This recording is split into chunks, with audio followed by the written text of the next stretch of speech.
Good evening. आज आपकी गुलशन कपूर से मुलाकात थी ना, क्या हुआ? कुछ नहीं हुआ। लेकिन सोनिया तो कह रही थी कि वो हमारे हॉस्पिटल से बहुत इंप्रेस्ड है और उसे फंड भी करने को तैयार है। नहीं, लेकिन वो कह तो नहीं थी। वो होने वाली बात ही नहीं है, छोड़ो ना उसे।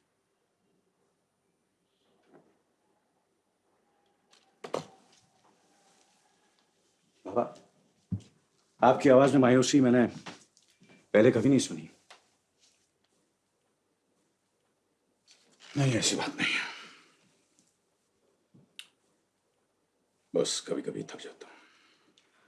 डॉक्टर सिद्धार्थ सिन्हा, थकान और काम की टेंशन की दवा आप ही ने मुझे बताई थी।